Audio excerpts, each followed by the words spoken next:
Bonjour à tous, bienvenue pour cette nouvelle émission de décryptage proposée par Agnos Expérience Client.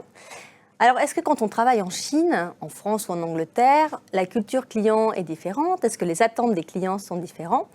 Eh bien, on va parler de tout ça aujourd'hui avec mes deux invités. Alors, j'ai le plaisir de recevoir Marie-Christine Riviero, qui est Head of Insight and Communication chez Sage. Bonjour. Et on reçoit également Christophe Ferrari, qui est expert en transformation client et CEO de Customer Focus Consulting. Bonjour Christophe. Bonjour Céline. Alors Christophe, une première question pour vous, parce que vous êtes un spécialiste notamment, et je crois savoir que vous êtes aussi professeur, et donc vous connaissez très bien les modèles théoriques de culture client. Est-ce que vous pouvez nous dire déjà qu'est-ce qu'il existe comme modèle théorique sur la culture client selon les pays? Oui, alors c'est vrai que quand on parle de culture client, on a l'habitude d'aborder le sujet de manière globale, mais c'est vrai que le côté local, et en particulier les pays, c'est également un sujet important pour regarder la culture client. Moi j'ai coutume de dire qu'il y a trois modèles en fait de culture client. Il y a un modèle classique qu'on peut appeler le modèle anglo-saxon. On va dire que la motivation ici, c'est de faire de la satisfaction pour faire du business. Et donc ce qui est derrière ça, en fait, c'est comment je fais revenir mes clients de manière régulière, ce que les Américains appellent le business à répétition. Je ne vais pas faire d'anglicisme, mais on pourrait le traduire en anglais. Et dans cet exercice-là, ce qui est important, c'est que les choses soient le plus faciles possible. Donc c'est la facilité qui va vraiment être importante dans ce type de modèle. Après, il y a un deuxième modèle qui est un petit peu différent, qui est plutôt asiatique, plutôt japonais. Dans ce modèle, on va dire que la motivation, elle est basée plutôt sur le devoir de bien faire. Donc on est sur une approche un petit peu différente. Donc le devoir de bien faire, c'est se lever finalement le matin en se disant comment ce jour va être meilleur aujourd'hui, comment le deuxième jour va être meilleur. Et donc, on voit tout de suite que derrière ça, il y a cette logique un peu d'excellence et d'amélioration continue. Voilà. Donc ça, c'est la motivation. Et puis après, il y a un troisième modèle que moi j'appelle le modèle nordique. Alors là, qui pour le coup est un petit peu différent, puisque c'est un modèle qui est basé sur le juste partage de la valeur entre les différentes parties prenantes. Partie prenante, c'est le client, c'est le collaborateur, mais c'est aussi la société avec un grand S. Et là, on voit que derrière ce modèle-là, il y a plutôt une approche du sujet sous l'angle de la responsabilité. Donc, c'est complémentaire par rapport aux deux autres modèles. Ce qui est intéressant, peut-être pour finir sur ce premier sujet, c'est que on pourrait se dire, mais finalement, les attentes ne sont pas les mêmes dans chacun des pays. Et en fait, quand on regarde de plus près, les attentes sont les mêmes, c'est-à-dire ce sont des attentes liées autour de l'excellence, que j'ai cité il y a un instant, la temporalité, donc je vais vite, l'authenticité ou la qualité de la relation client, et puis comme on l'a vu avec le modèle nordique, plutôt de la responsabilité. Donc les attentes restent les mêmes, c'est juste l'intensité, donc le niveau où le curseur est positionné, qui n'est pas le même. Si je prends le modèle américain pour finir sur ce point, on a bien compris que la vitesse pour rendre les choses faciles est importante. Donc trois modèles essentiels, du moins dans une culture plutôt client sur des modèles économiques occidentaux, on va dire, parce qu'il y en a plein d'autres, bien entendu. Mais alors du coup, la France, nous, on se situe où par rapport à ces modèles? Oui, c'est la question qui vient forcément juste derrière, elle est complètement logique. La France, on va dire, finalement, elle est au milieu de ces trois modèles. Donc c'est ça qui est intéressant, c'est que... Le curseur est à peu près pareil selon les... Le curseur est à peu près pareil. Alors évidemment, en fonction des entreprises, les aspirations vont être un peu différentes. En fait, pour moi, ça dépend beaucoup de deux choses. La première, c'est un peu les aspirations du dirigeant. Alors on peut avoir des dirigeants en plus d'origine internationale, donc c'est intéressant. Et ça dépend aussi, il faut le dire, des actionnaires et de l'origine en fait de l'entreprise. Donc là où c'est intéressant en particulier, c'est lorsqu'on est en France, on travaille en France, mais pour une entreprise étrangère, par exemple une entreprise anglaise, avec un management effectivement plutôt anglais, plutôt anglophone, plutôt d'aspiration du premier modèle que j'ai évoqué tout à l'heure, mais aussi avec beaucoup de pays à gérer, et je crois que c'est le cas de Sage. Alors justement, on va rentrer dans le vif du sujet, puisque vous travaillez beaucoup à l'international. Est-ce que pour commencer, vous pouvez nous dire, Marie-Christine, quels sont vos clients et où ils sont basés à peu près dans le monde?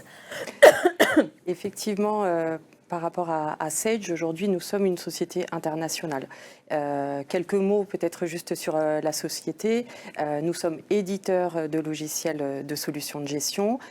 Nous avons été fondés en 1981 au Royaume-Uni et aujourd'hui nous sommes leader mondial sur tout ce qui est solutions de gestion de comptabilité, de finance, de paye et tout le système aujourd'hui de paiement. Depuis plus de 40 ans et avec nos 11 000 collaborateurs, on va accompagner toutes les entreprises dans différents pays sur tout leur processus de gestion au travers d'un certain nombre d'outils, vraiment dans cette volonté de simplifier leur système d'entreprise.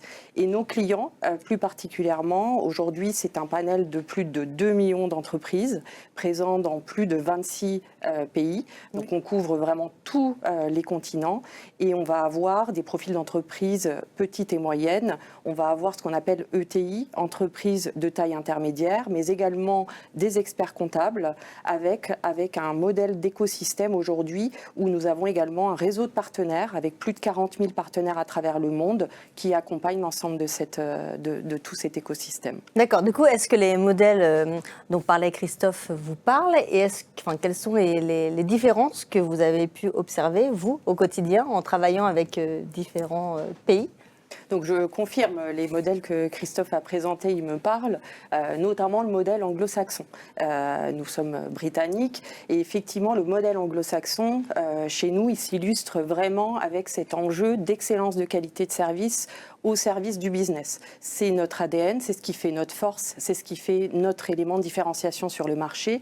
Je vais vous citer un exemple qui illustre ce modèle-là. Aujourd'hui, l'innovation est vraiment au cœur de l'expérience client chez nous. On va toujours partir du client, on va faire en sorte à vraiment comprendre, écouter leurs besoins, leurs attentes, comprendre leurs comportements, leurs défis qui sont les leurs. Et on va adopter des démarches qu'on appelle itératives. On ne va pas se fier aujourd'hui à nos intuitions, on va vraiment rentrer dans des démarches d'élaboration de tests, d'hypothèses, avant de déployer à une plus grande échelle dans tous les pays. Et ce dispositif-là va s'accompagner également avec toute la culture client interne, où on va accompagner tous nos collaborateurs.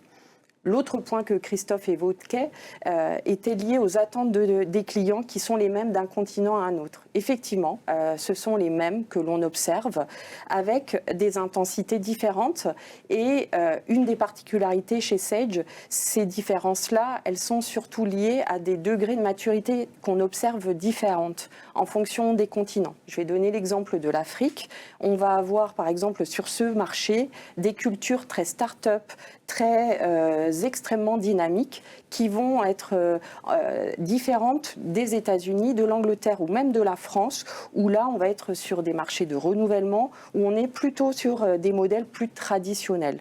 Et ce qu'on fait chez Sage au niveau international, c'est qu'on va venir atténuer ces différences-là au niveau culturel avec ce qu'on appelle le Global Model Office.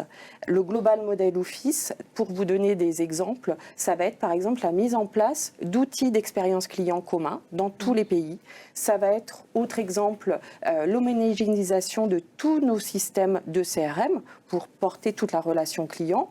Ou, par autre exemple, des modèles d'accompagnement au changement des collaborateurs internes pour vraiment aligner l'ensemble des équipes.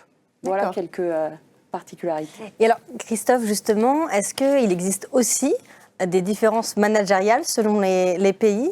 Est-ce qu'on observe des managers qui vont manager différemment selon les pays ? Oui, alors, quelle que soit la culture, il y a des bons et des moins bons managers, de toute manière. Ça, c'est une première chose. Ça me rappelle un sketch. Ah oui, il y a sûrement un sketch, je crois m'en rappeler aussi, ouais. Mais en fait, avant de revenir effectivement sur le sujet plus précis de la relation, en tout cas les managers au service de la culture client, je trouve que la notion de manager, elle est vraiment au cœur aujourd'hui de la culture client et de l'expérience client. Parce que c'est vrai qu'on parle beaucoup d'expérience collaborateur, mais le sujet il est en train de se rapprocher, de revenir de plus en plus prégnante au niveau du manager, parce que le manager devient vraiment le point de passage dans tous les sens du terme, de plus en plus indispensable au service de la culture client et de l'expérience client, alors que jusqu'à présent on parlait plutôt du collaborateur au sens large. Donc une fois qu'on a dit ça, évidemment, Les managers qui fonctionnent le mieux, je dirais, dans le domaine de la culture client, sont ceux qui ont des modes managériaux plutôt ouverts, plutôt participatifs, et qui prônent la facilité de décision et d'exécution. Donc ça, c'est des modèles qui marchent bien. Donc forcément, quand on dit ça, a priori, on pense plutôt à des environnements anglo-saxons, mais pas que, parce qu'on peut très bien, à l'image un peu du digital, où on peut être quelqu'un d'expérimenté comme moi et être quand même assez branché digital.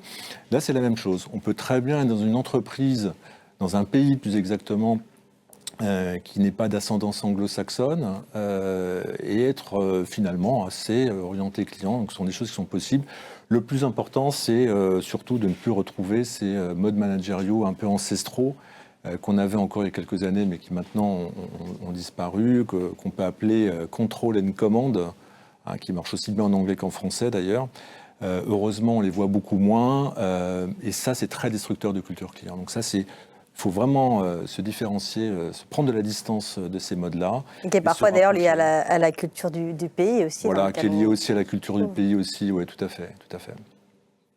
Et du coup, est-ce que, si on parle des outils, est-ce qu'on aperçoit des outils communs aux différents pays? Je donne un exemple. Est-ce que pour calculer un NPS ou pour calculer la satisfaction, finalement, dans tous les pays, on va mener des enquêtes de satisfaction? Ou est-ce qu'il y a des spécificités? Et d'ailleurs, deuxième question, est-ce que selon les pays, on observe une satisfaction plus haute? En tout cas, les clients vont être peut-être plus sympas dans certains pays que d'autres? Alors, bon, sur la première question, effectivement, les indicateurs, les méthodes de mesure, on en reparlera peut-être dans un instant avec Sage et Marie-Christine, mais globalement, on est sur des indicateurs qui convergent, qui sont toujours un peu les mêmes aujourd'hui, avec leurs forces et certains avec un peu leurs faiblesses, comme par exemple le NPS. On va de plus en plus, et là c'est intéressant, peut-être vers le CES, Customer Effort Score, donc le score d'effort client, en lien avec la notion de facilité dont on parlait tout à l'heure. Et puis en termes d'outils, il y a une standardisation aujourd'hui des outils avec des plateformes internationales, donc ça converge. Donc ça, ce côté-là, c'est assez clair. Après, sur les tendances, moi ce que j'observe quand même sur le type de données, ce qui est intéressant, c'est qu'on va aller de plus en plus vers des données non quantitatives. Alors on connaît bien sûr le verbatim, mais avec l'IA, on va traiter de plus en plus de données de type vidéo, images, son, etc., etc. Ce qu'on avait encore coutume d'appeler des données non structurées il y a quelque temps. Deuxième catégorie de données qu'on va de plus en plus utiliser sont des données opérationnelles métiers, donc internes à l'entreprise. Donc, par exemple, s'il y a des soucis de délai de livraison, on va regarder déjà tout ce qui se passe au niveau de ces données de logistique en interne. Ça permet d'anticiper et de prédire finalement ce qui va se passer au niveau du client sans lui envoyer de questionnaire. Et puis, il y a une troisième dimension qui devient de plus en plus importante, ce sont les fameux avis clients, qui ne sont pas forcément toujours contrôlés aujourd'hui, mais qui vont le devenir à un moment donné. Et là où c'est intéressant, c'est que les avis clients vont toucher un petit peu plus le prospect et moins le client. Parce que le prospect il regarde l'avis pour savoir s'il va acheter ou pas acheter. Donc ça c'est important parce qu'on oublie que l'expérience client, ça touche aussi, et souvent, c'est important, effectivement, le parcours d'achat. Donc ça, c'est sur le premier point. Sur le deuxième point, le lien entre le pays, la satisfaction, la culture. En fait, ce qui est intéressant, c'est quand on regarde ces fameux NPS, finalement, les pays où les NPS ne sont pas forcément les plus faibles, mais ne sont pas les plus élevés, c'est les pays, finalement, où la culture client est la plus forte. Alors, on se dit, c'est pas tout à fait logique. Si je prends les États-Unis, par exemple, on a en moyenne un plus 30 de NPS, une valeur qui va de moins 100 à plus 100, donc plus 30, c'est pas mal, mais c'est en moyenne. Et on sait que les États-Unis est un pays avec une culture client qui est quand même très très forte. L'Angleterre, c'est pareil, c'est à peu près les mêmes valeurs. Tout secteur confondu. Oui, c'est tout secteur confondu. Et en fait, ça s'explique de manière très simple, tout simplement parce que finalement, la satisfaction, c'est rien d'autre que le ratio entre les attentes et ce qui est délivré. Et comme on est dans des pays où la culture client est très élevée, des deux côtés d'ailleurs, du côté de l'entreprise comme du côté du client, il y a des niveaux d'exigence très importants et on en veut plus. On en veut plus, et c'est ce qui explique qu'aux États-Unis, on a ce niveau-là. Et au Japon, alors que je parlais du modèle japonais tout à l'heure, on est même sur des NPS négatifs. D'accord. En moyenne. Voilà. Alors, est-ce que justement, Marie-Christine, vous avez des exemples de spécificités très locales selon les pays et du coup, comment la France, enfin, vos équipes qui sont basées en France, s'adaptent à ces spécificités locales ? Effectivement, nous avons quelques spécificités locales dans le cadre de nos programmes d'expérience client. Je vais vous citer 2 exemples. Le premier exemple, Christophe en parlait, c'est l'expression du mécontentement, l'insatisfaction client. En France, on a décidé d'avoir des équipes dédiées avec des modèles très précis de traitement de cette gestion d'insatisfaction, des process, des systèmes d'escalade et nos services clients, relations clients, vont aller traiter de A à Z l'insatisfaction. C'est une particularité française, ça n'existe pas dans les autres pays, non pas qu'ils n'ont pas d'insatisfaction, c'est qu'ils vont la traiter de manière différente et pas avec des équipes locales. L'autre exemple que je peux vous citer, c'est la particularité française chez Sage de notre business model. On vient d'un modèle de vente indirecte et on développe cette particularité en France où ça requiert pour la France un très riche écosystème avec des exigences très très particulières et pour ce faire, en France, on a bâti des parcours clients partenaires très spécifiques où on va venir vraiment s'assurer tout au long de ces parcours-là de leur qualité de relation optimale avec l'ensemble des interlocuteurs chez Sage. Ça également, c'est une seconde particularité française. D'accord. Et alors, moi, j'ai une dernière question pour vous. On imagine que dans les personnes qui nous regardent, il y en a qui vont vouloir aller soit travailler à l'étranger, soit qui vont prendre un poste de directeur expérience client à l'étranger. Quels conseils vous pourriez donner ? Déjà, c'est une très belle opportunité et je ne peux que les inciter à la saisir. C'est vraiment une occasion très enrichissante à la fois professionnellement mais aussi en termes d'ouverture, d'esprit, de collaboratif et de stimulation intellectuelle, de travailler vraiment dans ces univers internationaux. Et deux conseils en termes de prise de poste. Le premier conseil, c'est pour moi vraiment très important d'appréhender la promesse de marque de l'entreprise qui nous accueille.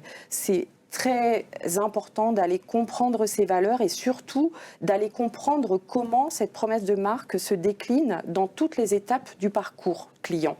Et comment les personas, dans chacun de ces parcours-là, également s'expriment pour avoir cette vue d'ensemble de l'expérience client quand on arrive au sein d'une nouvelle entité.